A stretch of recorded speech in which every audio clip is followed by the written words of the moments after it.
In this video, I'm gonna make a beaded necklace fit for a king or queen, nurse. What's going on, my fellow jewelers? I have a dear friend going to my church that is going through nursing school right now, and I just want to give her a little encouragement by making this necklace so every time she feels it, she knows I'm praying for her and I'm encouraging her and I'm cheering her on. So I want to make it with you today, but before we get started, make sure you subscribe my channel if you haven't already. But let's dive right in, right to the now. Okay, it's gonna be very simple. So my favorite piece of this whole necklace is this pendant that is a heart shape. That's a stethoscope. Oh my gosh, isn't that cute? I did find off of Temu. I don't usually tell people I shop from Temu, but I do every once in a while because I have cute little charms. Isn't it so cute? I am so in love with this. And then I want it to be a bit beaded, so I got black small disc beads. You can get them off my website. And I'm just going to spread them out. I'm not going to do a simple necklace. For me, a simple necklace is just bead, and then a pendant. I'm doing more of a floating / illusion necklace today. And so we got my black beads. I got my 3 wires because we're going to make it kind of like braided. Not really, I'm not doing a real braid, but it's going to be my braided necklace where I use 3 strands at the same time. And then I have my super glue for my clamshells and crimping bead and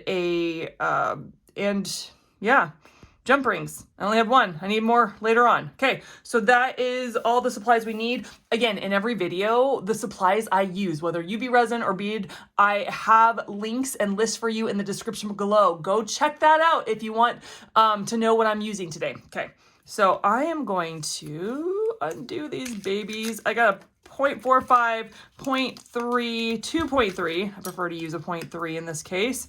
And I'm just going to unwind it. So the reason I have this necklace here is this is the size necklace I want. This is about a 16, 17 inch, and I love the size. So I'm going to use it to measure it for the length I want for this necklace. Okay, so I have my 3 strands like so, and I am going to put my first bead through all 3 of them. Now, oh my gosh, my fingers are so chapped. I've been working with the farm animals. That's right. I have a mini farm and my hands are just kind of cracking and breaking. So they look pretty awful, but whatever. So I'm going to put the bead through the three wires. And the reason I don't cut it straight off the bat is that I want to control the length. If anything happens, like sometimes when I'm doing this braided necklace, then the wires change, like some are longer than others because of how the beads are on it. And so I like to cut it at the end. I like to cut it off the spool at the end. So that bead, I had 2 wires. This bead I'm doing, oh my gosh, these are so slippery. This bead, I'm doing another 2 wires on it. I think I picked the wrong bead because this is so slippery. This is so slippery. So this, I'm doing 2. So look at that. So let's push it down and push this down like that. So this one has 3 wires in it. This one has 2 wires and this one has 2 different wires. And I'm just going to do that pattern all the way through. I don't want a lot. I just want it sporadically through so that it looks really nice. The reason I do this pattern is so that the beads stay where they're at. If I did it any other pattern, the beads would be moving around more and past each other and do all this weird stuff. I'm actually going to put the pendant on last. So I'm going to fast forward through this part and then I'll show you what I'm going to do next.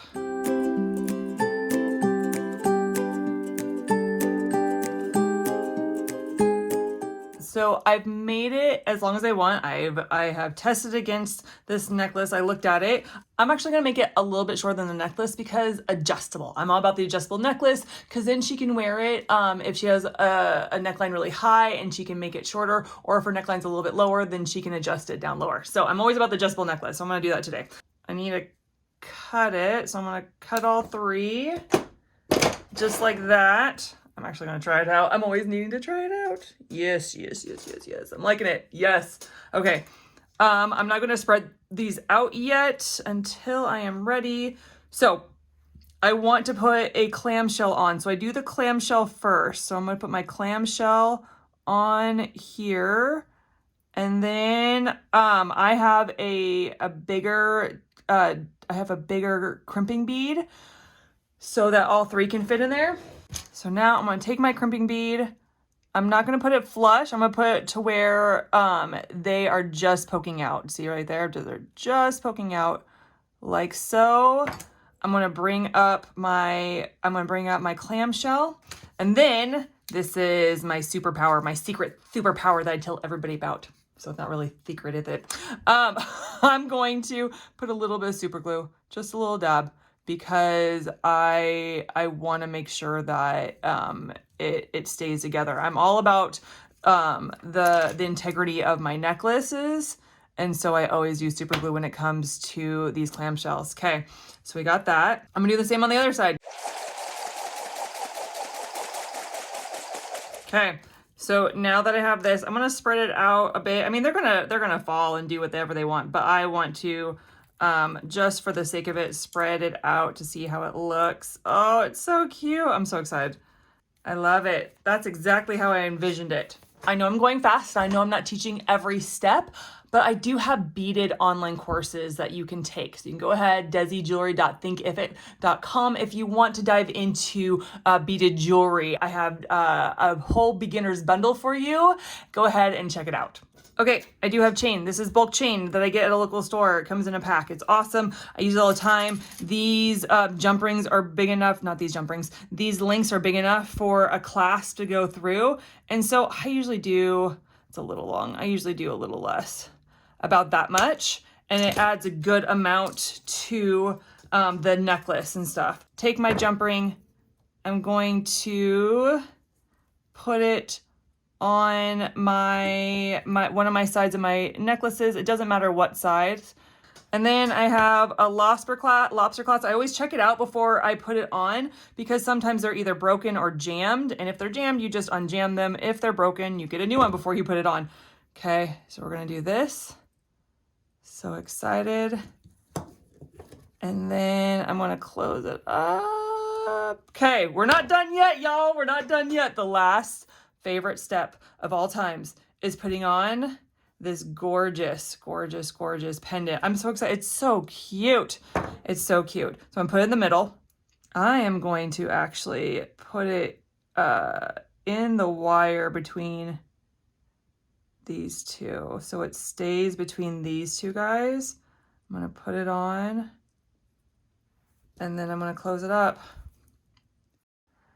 And that, my fellow jeweler, is how you make this cute nurse or doctor necklace. All right, it's the end of my video, and that means I want to pray for you. That's right, I love praying for my viewers. I want to pray that what the enemy is using against you, that you would allow God to heal you, deliver you, so you never have to be bothered by that again. Let me explain. So I recently had someone say to me, "You look pregnant." I didn't mind because I had a really big dress on. I was like, yeah, okay, I can totally see where you look pregnant. And I go, no, I'm really not. She goes, oh, you must be really overeating then. Like, it hit me so hard. Can I just say that hurt so bad that she would even say that you must be overeating. I have some gut problems. I'm trying to figure them out. I may be even gluten intolerant. I'm taking out gluten in my diet. Anyway, long story short is I have struggled with my weight my whole life. I have struggled. I have had, I've tried anorexia, bulimia. I have struggled with my looks, with my body. And when she said that, I spiraled for a couple days. Like, I spiraled. I was like, well, maybe I'll just like not eat. Maybe I'll do, you know what I'm saying? Like, all the lies the enemy wants to feed me, that you're no good, that your body sucks, that they're fat, ugly, all the things, right? And so the Lord, I was really trying to just walk through with the Lord because I knew I was in a really bad place. And he's like, who cares what she said? Who cares? Who cares how big your belly is? Who cares what she says? You care, and so her words made you spiral. If you didn't care, if you were healed and delivered in that area, if you didn't care how you looked, if you weren't insecure about your body, then what she said wouldn't have mattered. And the Lord's like, I want to use this to heal you. I want to use this moment, this trigger, this spiraling, so that you get healed and that whatever someone says about your body will not bother you. Whoa. So there are things going on in your life. There are things that people have said, or maybe you've been triggered, or maybe you are spiraling because it's your insecurities have come up, whatever it is. Like God, like what the enemy meant for bad, God's going to use it for good. Let him use that moment. Let him use that triggering. Let him use that spiraling for your good, to heal you, to finally not care, to finally be healed, to finally for the Lord to walk you through deliverance. Can I just encourage you? When the enemy comes at you, it's because he has a foothold, and the Lord wants to remove that foothold in your life. So I'm going to pray for you because the Lord's been dealing with me, and I'm going to pray that you get freedom as well. So Lord, I pray for my viewers that they wouldn't see the triggering or the spiraling as an ultimately bad thing, that it wasn't good, but you can use it for their good. May they be healed in that area. May their insecurities be healed. May the things they've struggled with their whole life be healed. May they be delivered. May they stop believing the lie so the enemy can't come at them. God, thank you, God, that you use all things for the good of those who love you and called according to your purpose. You will use even the bad for our good. So I pray that my viewers would recognize it and they would go to you and they would get healed and delivered in Jesus' name. Amen. All right, guys. Thank you so much for tuning in. I had fun with you. I love doing that necklace. It's so cute. Can't wait to give it to my friend. All right. I'll see you in the next one. Bye.